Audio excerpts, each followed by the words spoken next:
สวัส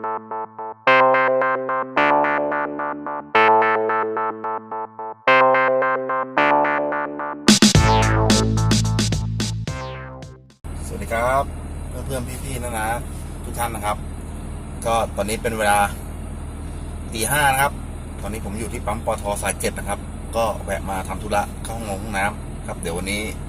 ผมจะพานะไปตกปลาอย่างต่อหม้อสะพานนะครับเดี๋ยววันนี้เราจะตกปลากันก็ไม่รู้จะเป็นไงบ้างนะครับก็เดี๋ยวเราไปดูกันตอนนี้ฟ้าก็แลบป๊อปแป๊บป๊อปแป๊บป๊อปแป๊บจะมีฝนยังไงก็ไม่รู้ไปโอเคครับเดี๋ยวให้เราเดินทางก่อนนะครับ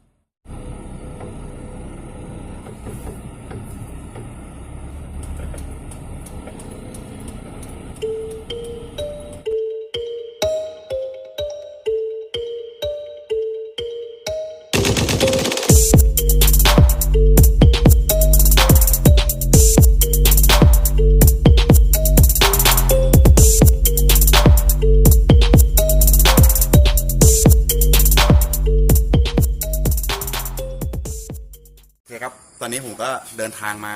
ถึงบ้านลุงเปียกแล้วนะครับหมายก็จะเป็นอย่างนี้ครับยังมืดๆอยู่เลยนะครับก็มองอะไรไม่ค่อยเห็นนะครับแล้วก็มีฟ้าแลบแป๊บโอเคครับเดี๋ยวผมขอเวลาเตรียมของสักพักนึงก่อนครับ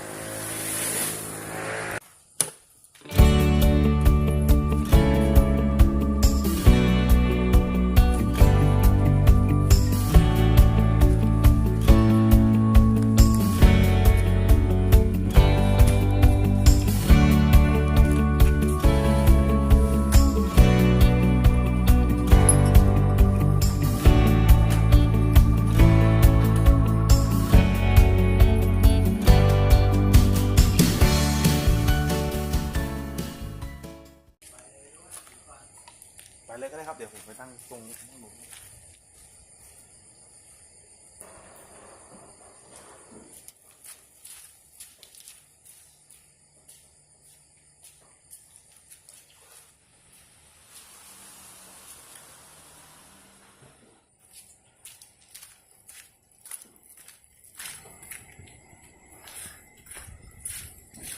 อเคครับไปเดี๋ยวเราเดินทางกันไป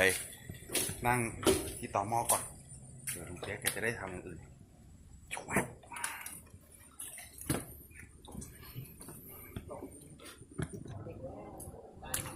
โอเคครับมันจะมืดๆหน่อยนะครับ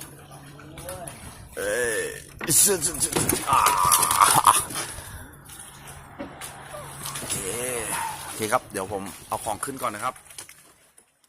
ครับสวัสดีครับเพื่อนๆพี่ๆนาที่รักนักตกปลาทุกท่านนะครับก็สำหรับในทริปนี้ก็กลับมาพบกับผมอีกครั้งนะครับบ๊อบจากช่องผ่านปลาท่าจีนนะครับแล้วก็สำหรับในทริปนี้นะครับผมได้พาน้ามาตกปลาอย่างต่อหม้อสะพานข้ามแม่น้ำท่าจีนตรงวัดลานตากฟ้านะครับทริปนี้เป็นครั้งที่2ของผมนะครับผมแล้วก็สำหรับในทริปนี้ผมก็มาถึงแต่เช้าหน่อยนะครับเพื่อผมอยากได้ต่อหม้อแรกต่อหม้อนี้นะครับมาแต่เช้าเลยแล้วอย่างที่น้าเห็นว่าผมออกจากบ้านแต่เช้านะครับสภาพหมายก็ยังมืดๆอยู่อย่างเงี้ยนะครับมืดเลยนะครับซึ่งกล้องผมก็ไม่ได้ล้ำมากจนถ่ายในที่มืดได้แบบชัดเจนนะครับนั่นก็บ้านลุงเปียกนะครับนี่คือก่อนที่เราจะไปรับชมการตกปลากันนะครับก่อนอื่นนะครับผมต้องกราบขอบคุณนะครับเพื่อนพี่ๆนาที่รักนักตกปลาทุกท่านนะครับที่เข้ามากดติดตามกด Subscribe เป็นกำลังใจให้กับช่องผ่านปลาท่าจีนนะครับด้วยดีเสมอมานะครับจนทำให้ณวันนี้ตอนนี้ที่ผมเช็คนะครับผมช่องผ่านปลาท่าจีนของพวกเรามียอด Subscribe อยู่ที่ 6,330 ซับครับผมต้องกราบขอบคุณนะครับยอดซับทุกซับยอดกำลังใจยอดคอมเมนต์ทุกคอมเมนต์นะครับที่ทำให้ผ่านปลาท่าจีนเดินมาถึง 6,000 ซับวันนี้ได้นะครับขอบคุณทั้งสมาชิกเก่าแล้วก็เพื่อนสมาชิกใหม่นะครับยินดีต้อนรับเข้าสู่บ้านผ่านปลาท่าจีนบ้านเล็กๆหลังนี้นะครับผมโอเคนะครับแล้วก็มีอีกเรื่องนึงนะครับมีน้าท่านหนึ่งนะครับซึ่งติดตามผมมาตั้งแต่หลักหน่วยพูดง่ายคนนี้ติดตามผมมาตั้งแต่หลักหน่วยก็แกก็ได้ส่ง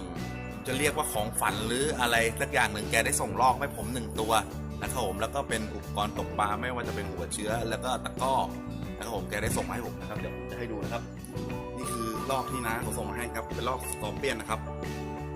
ผมโอเคลอกสกอร์เปียนนะครับซึ่งก็ผมก็มีคันสกอร์เปียนอยู่แล้วคันหนึ่งนะครับก็เป็นคันถูกๆนะครับคันนี้ครับภรรยาผมซื้อให้เป็นเบ็ดคันแรกเลยนะครับ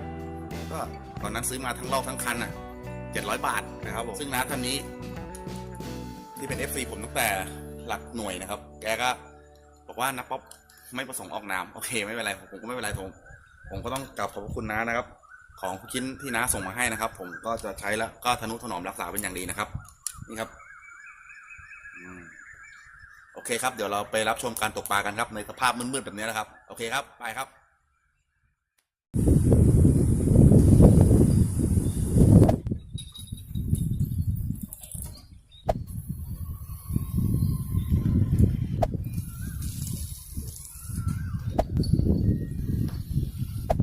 โอเคครับนะก็ผมก็ลงเบ็ดเรียบร้อยแล้วมุมกล้องอาจจะไม่ค่อยสวยเลยนะครับเพราะวันนี้เสาที่บังตอนนี้ผมวางเนี่ยมันก็ริมน้ำพอดีผมว่ากลัวกล้องจะหล่นน้ำก็เดี๋ยวไงผมจะพยายามหามุมกล้องให้ดีที่สุดแล้วกันนะครับผมเดี๋ยวไปดูกันว่ามันจะเป็นไงครับโอเคครับ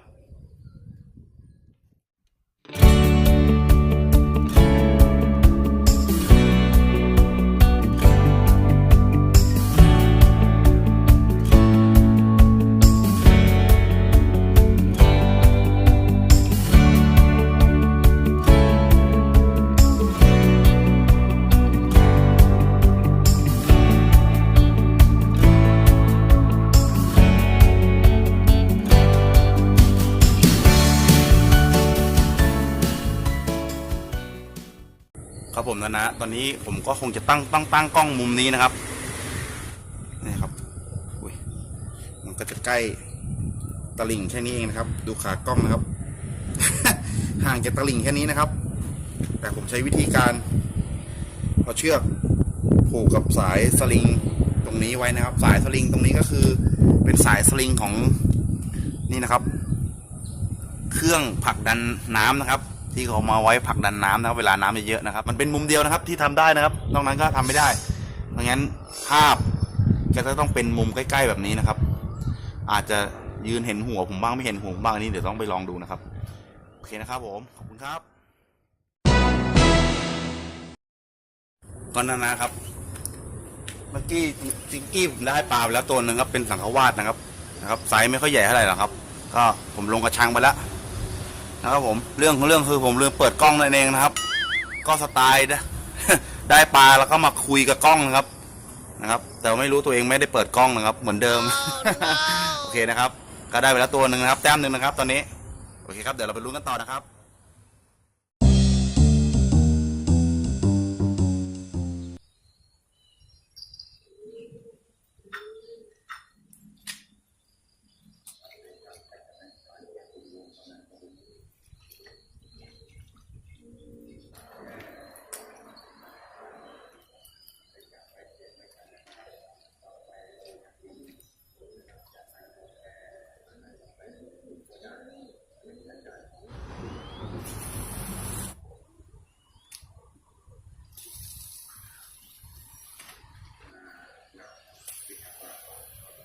เ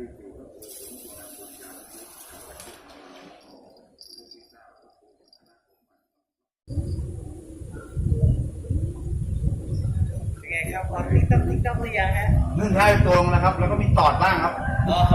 ครับเมื่อกี้ก็ตอดบ้างไม่ทันคันนี้อ๋อเดี๋ยวเราแข่งกันนะยกกันแบบอ๋อ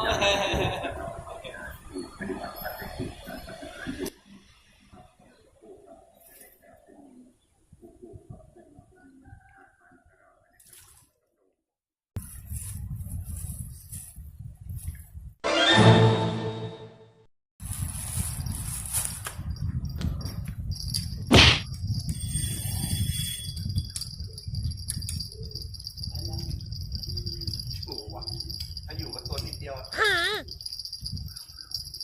น่าอยู่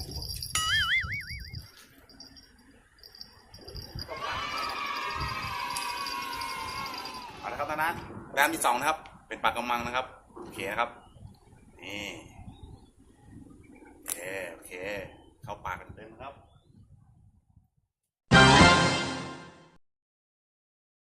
ตอนนี้ก็เป็นเวลาประมาณ8 โมงกว่าแล้วนะครับก็ผมก็ยังได้2 ตัวอยู่นะครับผมตอนนี้ผมนึกอะไรสนุกได้แล้วนะเห็นเบ็ดคันสุดท้ายแล้วไหมนะครับผมอันนั้นผมใช้เหยื่อ เป็นตะขอประมาณเบอร์6เบอร์5นะครับแล้วเกี่ยวไส้เดือนปลามันก็เล่นอยู่นะครับแต่ผมวัดไม่ติดสักทีนึงครับนี่ผมก็เลยนึกสนุกนะครับผมจะเปลี่ยนมาใช้ตะขอแร่นะครับตะขอแร่ลักษณะจะเป็นแบบนี้นะครับเป็นตะขอที่มีความคมนะครับแต่ว่าไม่สามารถรับน้ำหนักปลาที่ตัวใหญ่มากได้นะครับผมแต่ผมดูแล้วปลาตรงเนี้ยเนี่ยน่าจะเป็นปลาเล็กนะครับผมเดี๋ยวผมจะใช้ตะขอแร่เนี่ยเกี่ยวไส้เดือนแล้วก็หย่อนไปแบบ2 ขอนี้นะครับโอเคเดี๋ยวเรามาดูกันสนุกนะครับว่าดูว่าเราจะได้ปลาน่าจะเป็นปลาเล็กอ่ะผมวัดไม่ติดสักทีนึงเดี๋ยวลองดูครับนี่ครับผมจะใช้เกี่ยวไส้เดือนนะเดี๋ยวลองดูครับเกี่ยวไส้เดือนแบบนี้นะครับ2 ตะขอครับโอเคนะครับเดี๋ยวเรามาลองเล่นอะไรสนุกดูกันครับขั้นเวลาครับก็จะเป็นแบบนี้นะครับผมก็ไม่รู้ว่าวิธีผมถูกต้องวะนะผมแค่ผมนึกสนุกขึ้นมานะครับผมเป็นอย่างนี้ครับผมแล้วก็ผมก็จะหย่อนไปทั้งตะกั่วนะครับแต่จะไม่ปล่อยให้มันตกพื้นดินนะครับปล่อยให้มันลอยอยู่ตรงหน้าตอหม้อนะครับเพราะหน้าตอหม้อเนี่ยมันเป็นน้ำวนๆนะครับเดี๋ยวก็ผมเห็นมีปลาเล็กๆมันขึ้นอยู่จะลองดูครับใช้ตะขอแร่นะครับ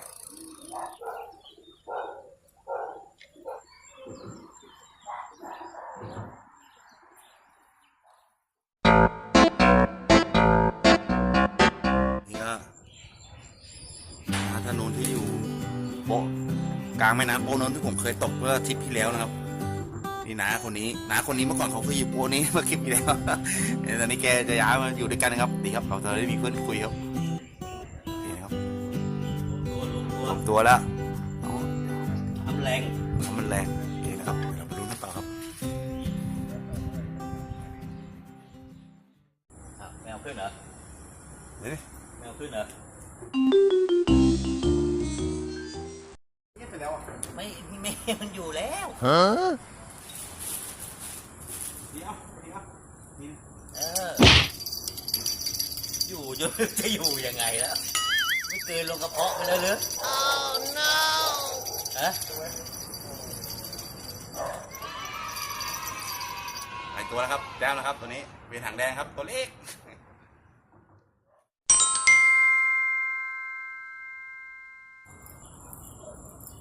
นี่ครับน่าจะอยู่นะครับโอ้ยตัวใหญ่เปล่า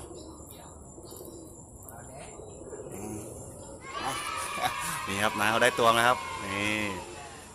หางแดงนะครับโอเคครับนะตอนนี้เราก็เดินทางมาถึงตอนนี้ก็เวลาประมาณ10 โมงเช้าแล้วครับก็ได้ปลาไหมก็ได้ปลาห่างๆตัวอยู่นะครับปลาก็ยัง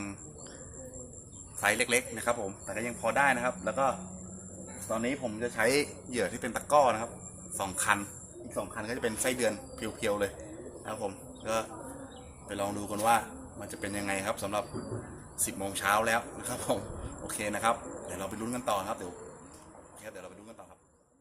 โอเคนะครับนี่ก็เป็นเวลา10 โมงครับเดี๋ยวผมจะพาดูบรรยากาศครับตอนนี้10 โมงนะครับนู่นนะครับมีนาชุดนู้นนะครับเขาก็มาตกแบบเขานั่งอยู่ตรงหม้อนู้นเลยครับ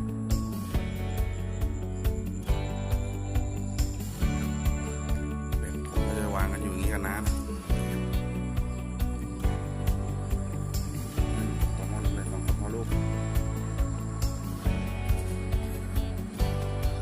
ดูบรรยากาศรอบๆนะครับ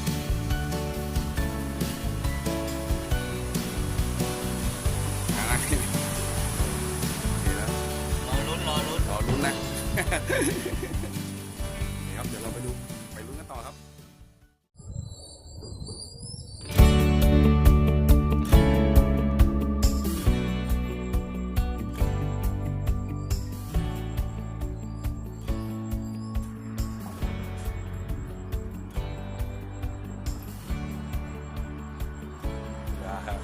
พี่ครับได้อีกแล้วนี่ครับมาอีกแล้วเอาดีเลยดูได้ปลาหางแดงน้าก็ได้แล้วนะครับโอเคครับ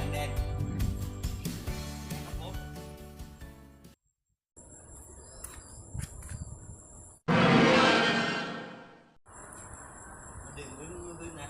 เนี่ยนั่นไงตะโกกดิ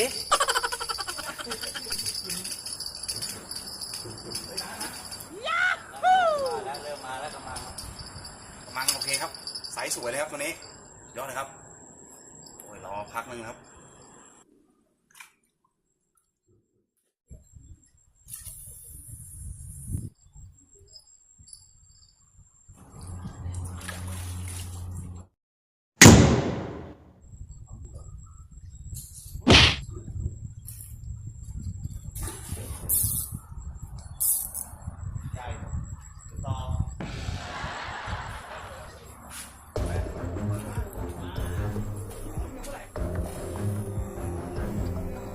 เอาได้ปลาแล้วครับ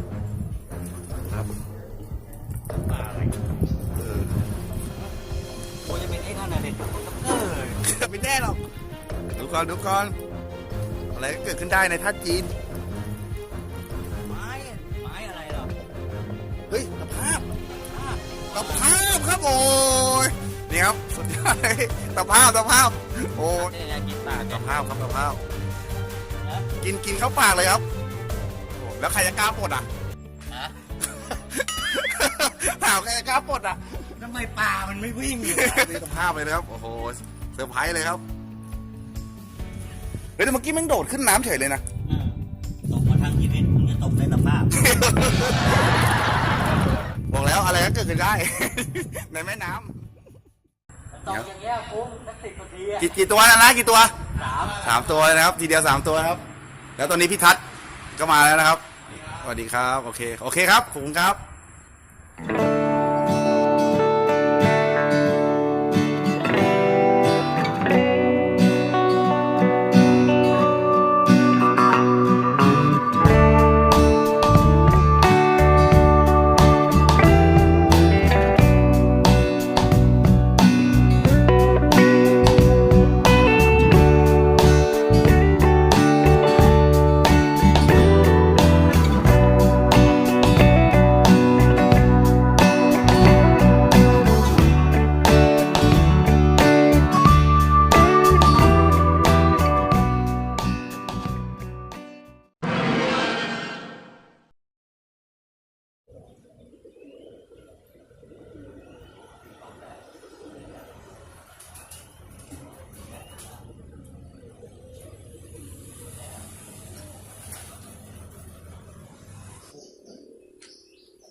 เข้าไปครับไปมั่งนะครับกินมันก็กินอยู่ครับมีปลาแต่มันกินห่างๆตัวนะครับไม่ได้กินที่ครับนะครับตอนนี้ก็เป็นเวลาประมาณ 11:30 นะครับพี่ทัศน์ก็มาแล้วครับนนพี่ทัศน์นั่งอยู่บนโต๊ะหินนะครับพี่ทัศน์กับเมียเขาแกก็ตามเคยครับแกก็ซื้อข้าวของฝากผมโอเคนะครับก็เดี๋ยวผมว่าก็มากินข้าวให้ดูข้าวพี่ทัศน์เป็นข้าวหมูแดงครับโอเคนะครับโอเคงั้นเดี๋ยวผมขอตัวกินข้าวก่อนนะครับโอเคครับผม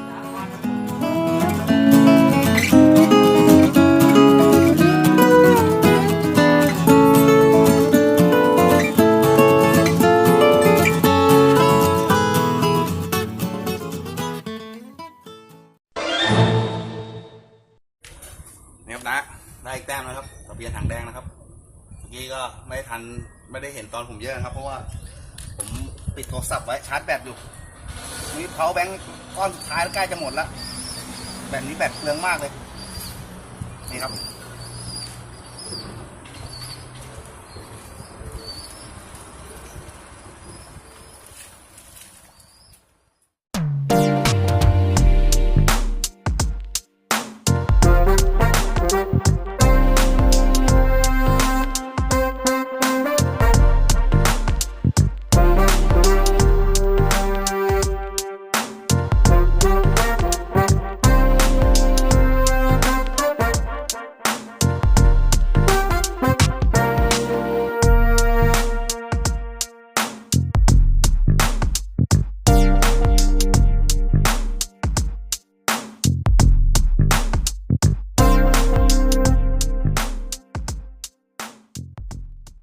ครับนะตอนนี้ก็เป็นเวลาประมาณ12:30นะครับก็สถานการณ์ของผมก็ยังเงียบอยู่นะครับตอนนี้นะครับโอ้ผักตบชวามาบานเลยครับนะแต่ตอนนี้นะครับมีน้านะครับโอ้มาหลายคนเลยครับนู่นครับอยู่ต่อหม้อริมนู้นนะครับนี่ครับมาหลายคนเลยครับมีครบทุกต่อหม้อนะครับวันนี้คนเยอะมากครับวันนี้ทัดตกอยู่ต่อหม้อนู้นนะครับ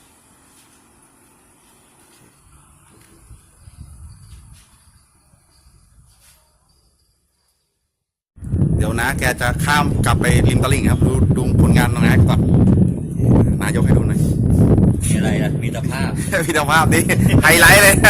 ไฮไลท์ สภาพเนี่ยตกเป็นได้สภาพ อะไรก็เกิดขึ้นได้โอ้โอเคครับเดี๋ยวนะแกจะข้ามไปฝั่งนู้นแล้วพี่ทัศน์ก็จะมาฝั่งนี้แล้วผมขนมไซโลนะครับเดินไปนะครับ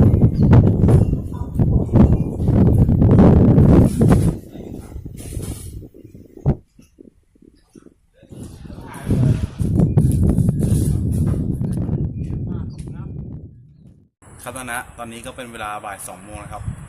สถานการณ์ก็ซึ่งก็ยังคงเดิมก็เปลี่ยนเหยื่อกันไปเปลี่ยนเหยื่อกันมานะครับปลาก็มันก็บางทีมีแค่มาต่อตึก2 ตึกแล้วมันก็ไปนะก็อาการน้ำแม่น้ำท่าจีนตอนนี้ก็ยังมองว่ายังไม่ค่อยดีเท่าไหร่เพราะสวะใต้น้ำมันยังเยอะอยู่นะครับผมน้ำก็ยังโดนเขาเรียกระบายมาจากกรุงเทพมั่งอะไรมั่งก็มันทำให้แม่น้ำท่าจีนก็เลยยังมีน้ำที่ปริมาณที่ค่อนข้างจะเยอะอยู่แต่ก็ยังน้อยกว่าทุกปีแต่ก็ยังเยอะอยู่งงไหม ก็โอเคอ่ะมันมีสวะใต้น้ำอ่ะเพราะจากที่เราเปลี่ยนเหยื่อทุกครั้งมันจะมีสวะติดมาทุกครั้งเลยนะครับผมมันก็อาจจะทำให้เป็นอุปสรรคในการที่ปลามันจะมองเห็นเหยื่อมองโดนตะขอเราอะไรเราเงี้ยนะครับผมแต่ก็ไม่เป็นไรครับเป็นธรรมดาของการตกหน้าดินของธรรมชาติครับมันต้องมีอุปสรรคเป็นเรื่องธรรมดาครับเราก็ลุยกันต่อไปแล้วกันนะครับผมว่าหลังจากนี้ไปแล้วมันจะเป็นไงบ้างนะครับผมโอเคนะครับไปลุยกันต่อครับ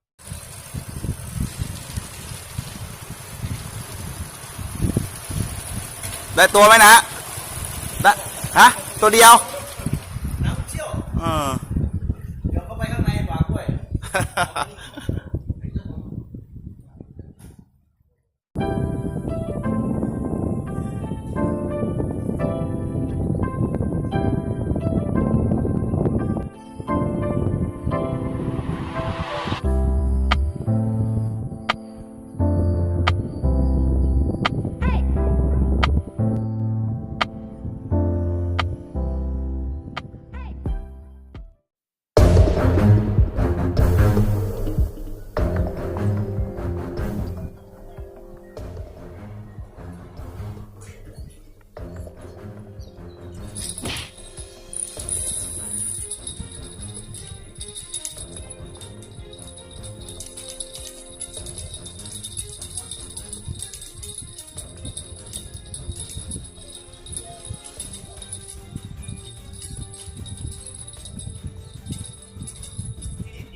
นะครับนั่นนะเดียว2 ตัวเลยครับปลากระมังครับไซส์โอเคเลยครับตัวนี้เข้าปากทั้งคู่เลยครับยอดครับยอดรอไปตั้งนาน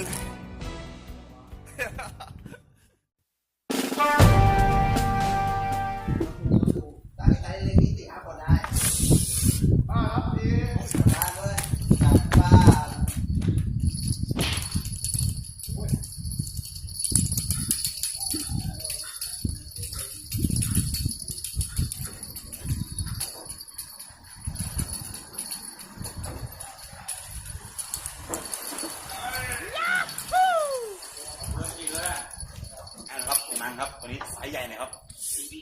ยอดเลยมาแล้วครับหลังจากรอคอยมานานครับมาได้ช่วงบ่ายๆนี่ครับจะดูว่าผมเป็นตัวสวยป่ะ3 ตัวแล้วโอ้ภาพมา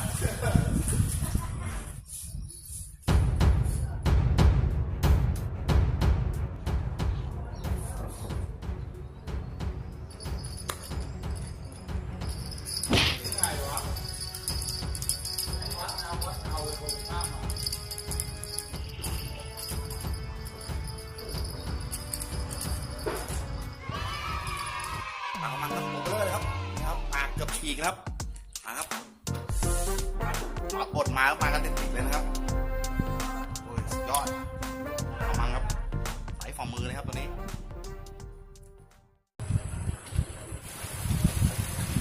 ได้ไหมครับเดี๋ยวไหม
บิ๊กเลยครับตัวนี้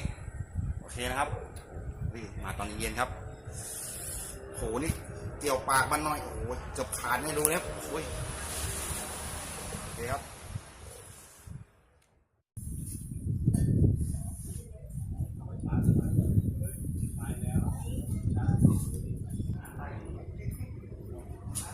ดีนะครับเมื่อกี้ผมกำลังจะเก็บเบ็ดเปลี่ยนเหยื่อครับไอตัวนี้กินตั้งแต่เมื่อไหร่ไม่รู้ครับเนี่ยดูตัวเบลเลอร์เลยครับกินเบ็ดไม่กระดิกเลยครับกินเนี่ยกำลังจะเปลี่ยนเหยื่อเก็บขึ้นมาติดมาเฉยเลยตัวเบลเลอร์แต่กินเบ็ดไม่กระดิก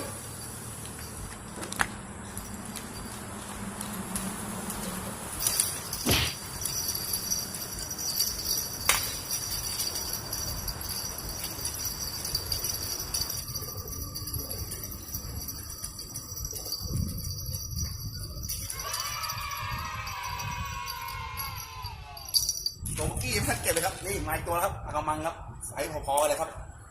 ยอดครับตอนเย็นโอ้ยเอาดิบอะไรวะเนี่ยเอากำลังจะเปลี่ยนเหยื่อพอดีครับ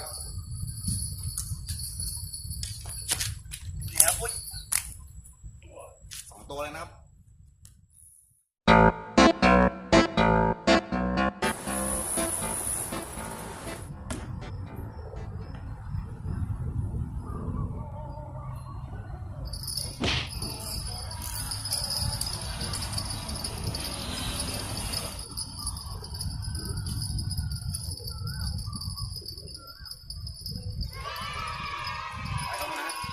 สายใหญ่ครับปลากระมังครับสุดยอดเลยครับ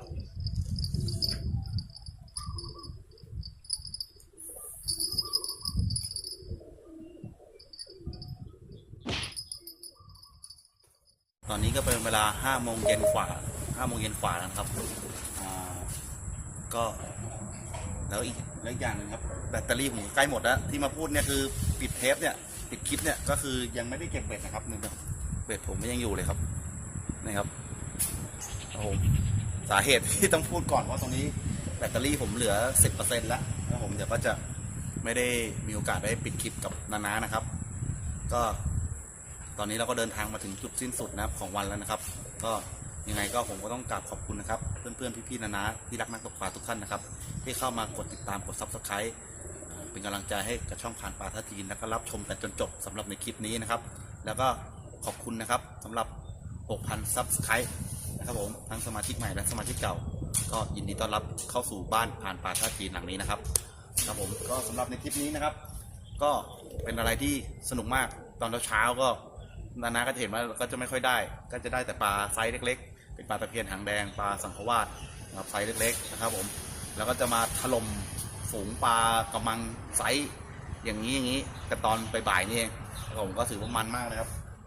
บางตัวกินยังไม่รู้เรื่องว่ามันกิน โอเคนะครับก็ยังไงก็เป็นทริปที่มันมากนะครับสำหรับหมายนี้ครับต่อหม้อสะพานข้ามแม่น้ำท่าจีนที่วัดลานตากฟ้าตรงนี้นะครับโอเคนะครับยังไงผมก็ต้องขอบคุณพี่ๆนาๆทุกคนนะครับที่คอยให้กำลังใจกับช่องผ่านปลาท่าจีนด้วยดีเสมอมานะครับโอเคครับเดี๋ยวยังไงเดี๋ยวขอดูผลงานของเราก่อนครับผมก็เป็นผลงานนะครับก็จะมีพวกปลาตะเพียนหางแดงนะครับแล้วก็ตอนบ่ายๆนี่จะเป็นปลากระมังไซส์ฝ่ามือทั้งนั้นเลยนะครับเนี่ยที่เห็นนะครับไซส์ใหญ่ๆนั้นนะครับปลากระมังนะครับไซส์เป้งๆนั่นเลยครับนี่ครับตอนบ่ายๆนะครับหนักรวมเนี่ยก็ประมาณโลได้อยู่นะครับตอนนี้นะครับที่ผมถืออยู่เนี่ยโลนึงได้อยู่นะครับผมโอเคนะครับผมก่อนอื่นครับก่อนที่เราจะจากลานะผมก็ต้องกราบขอบคุณเพื่อนๆพี่ๆน้าๆอีกครั้งนะครับที่เข้ามารับชมและกดติดตามนะครับแล้วก็เป็นกำลังใจให้กับช่องผ่านปลาท่าจีนเสมอมานะครับขอบคุณมากเลยครับแล้วก็เดี๋ยวไปติดตามกันว่าทริปหน้าผมจะพาไปตกปลาที่ไหนนะครับโอเคนะครับกลับละสวัสดีครับกนาครับอย่างที่เห็นนะครับเมื่อช่วงเช้าผมจะได้พวกปลา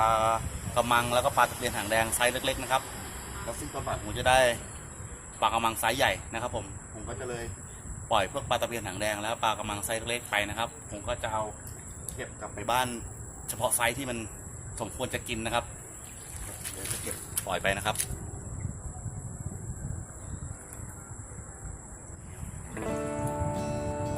ดงๆนะครับปลากระมังไซส์เล็กนี้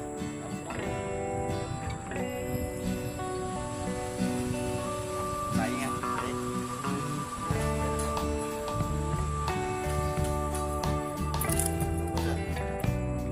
ไซส์นี้ก็ปล่อยนะครับแต่ว่าเป็นไซส์คนที่เราได้นะครับเหลือประมาณนี่ประมาณ10 ตัวแล้ว10 ตัวนะครับปลากระมังไซส์ที่โอเคครับตัวนี้ก็10 ตัวนี้ก็โลได้แล้วครับเนี่ยตอนนี้